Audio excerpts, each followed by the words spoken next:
नमस्कार, स्वागत है आप सभी का हमारी बेहद खास पेशकश विमेंस वेडनेसडे में। और मैं हूं आपके साथ कविता थपलियाल। रोज़ाना मुलाकात होती है एक ऐसी महिला से जो अपने निवेश के सफ़र की जानकारी हमारे साथ साझा करती हैं।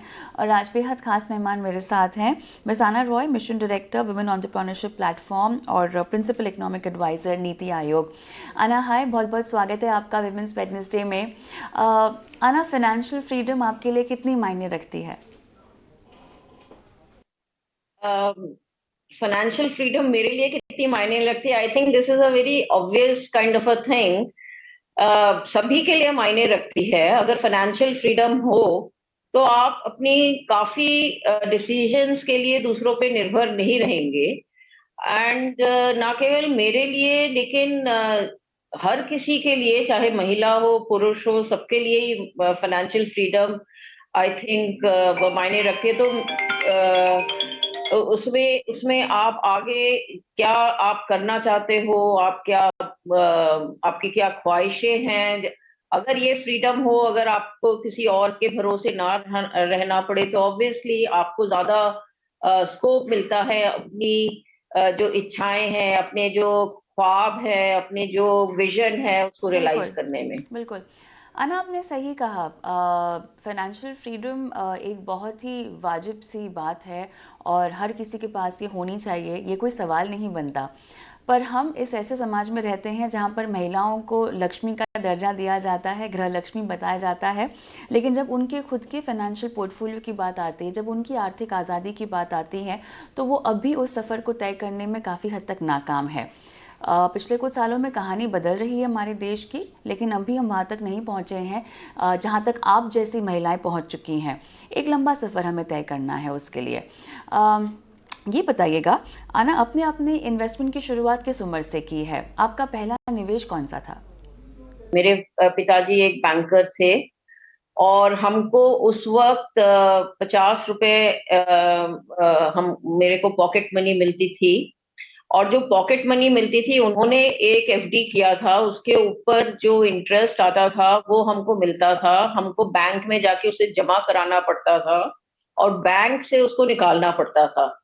तो बहुत ही कम उम्र से, जब मैं मिडिल स्कूल में थी, तब से निवेश हमारे को सिखाया गया। और मैं जनरली उसको खर्चा नहीं करती थी। जो हमको चेक मिलता था, मैं उसको वापस से जमा कर देती थी, और बहुत बहुत कभी कभी उसमें से पैसे निकालती थी। तो जब मैं सोचती हूँ, मुझे ये लगता है कि बहुत पहले हमको निवेश का जो इम्पोर्टेंस है, वो हम मेरे को मेरे पिताजी ने समझाया। और खर्चा करना बहुत आसान है, निवेश करना उतना ही मुश्किल। वो नसीहत भी थी। काफ़ी महत्वपूर्ण होता है आपके घर से आपको इस तरह की सीख मिलना बचत और निवेश की। और मेरे ख्याल से आप काफ़ी भाग्यशाली रही हैं इस मामले में। और आपका खुद का एक बहुत ही इलेबोरेट प्रोफेशनल जर्नी है, आपकी सफ़र है आपका। जैसे जैसे आप अपने प्रोफेशनल लाइफ में बढ़ती गई, वैसे वैसे आपने निवेश की इम्पोर्टेंस को कहाँ कहाँ ज़रूरी समझा? ये सवाल मैं इसीलिए पूछ रही हूँ क्योंकि महिलाएं अगर अगर गृहिणी भी हो तभी वो अपने पैसे बचाकर उन्हें कहीं ना कहीं निवेश कर सकती हैं। अब तो हम 250 रुपये की एसआईपी की भी बात कर रहे हैं आना, आप भी जानती होंगी इस बारे में। 250 रुपये से आप शेयर बाज़ार में जो है पार्टिसिपेट कर सकते हैं। प्रोफेशनल लाइफ में जब आपने काम करना शुरू किया, आपको जब तनख्वाह मिलती थी, आपने कहा इक्विटी बाज़ार से आपका काफ़ी समय के बाद जुड़ना हुआ, लेकिन आप जुड़ी उससे। कैसे आपने अपने फाइनेंसेस में इन्वेस्टमेंट को प्लान आउट किया? प्रॉपर्टी एक बहुत अहम निवेश होता है हर भारतीय के लिए, हर किसी के लिए।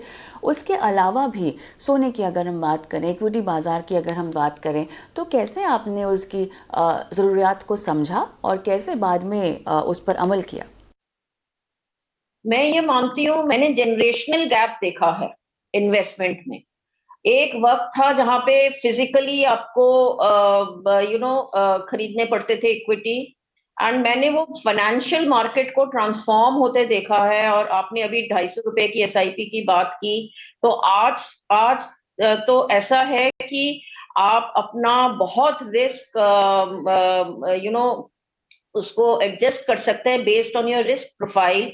आप हाई रिस्क कर सकते हैं अगर आप में वो क्षमता है, आप लो रिस्क वाले भी ले सकते हैं अगर इफ यू अगर आपको आपका रिस्क एपिटाइट ज्यादा नहीं है। तो आज आज का मार्केट अगर मैं देखूं और ओवर टाइम जो मार्केट में चेंज आया है, actually as I have grown in my career, ये फाइनेंशियल मार्केट को भी मैंने इतना ग्रो होते देखा है। तो बहुत बाद में जाके थ्रू डीमैट अकाउंट किए, मेरे फादर के बहुत सारे पुराने शेयर्स थे, उसको डीमैट में किया।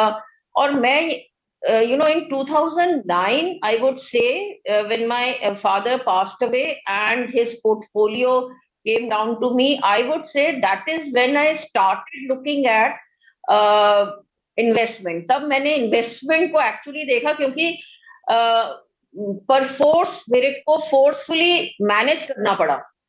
तब तक मेरी जरूरतें नहीं थी, मैं सिंगल थी, फैमिली नहीं थी, पेरेंट्स थे मेरे साथ, एक बहन है उसकी शादी हो गई थी। तो एक्चुअली मेरे एक फ्रेंड थे, वो कह रहे थे तुम्हारा सिंगल विंडो अकाउंट है, तुम्हारे कोई लाइबिलिटीज नहीं है, इसलिए तुम इतना फोकस नहीं करती हो। तो मैं ये मानूंगी कि बिकॉज ऑफ माई, क्या कहेंगे, लेजीनेस ही कह सकती हूँ आज तो अगर मैं सोचूं, तो बिकॉज ऑफ दैट लेजीनेस मैंने बहुत नुकसान उठाया। अगर मैं पहले से चुस्त रहती, इसके लिए अवेयर रहती, तो शायद मैं ज्यादा एक्टिवली इन्वॉल्व हो पाती और मेरी मेरी सिचुएशन फाइनेंशियली बेटर हो पाती, जो कि मैं सोचती हूँ काफी महिलाएं करती हैं। मैं देखती हूँ जो महिलाएं आती हैं वो एंटरप्रेन्योर हो, फिर भी उनकी जो बहुत लिमिटेड उनकी अंडरस्टैंडिंग होती है फाइनेंशियल इंडिपेंडेंस को लेके, वो अपने पर्सनल अकाउंट से ही अपने बिजनेस को चलाती हैं। मोस्ट ऑफ देम जो भी हमारे पास आए, उनको इतनी बेसिक अंडरस्टैंडिंग नहीं है कि भाई अपना फाइनेंस, पर्सनल और बिजनेस अकाउंट एटलीस्ट सेपरेट रखिए।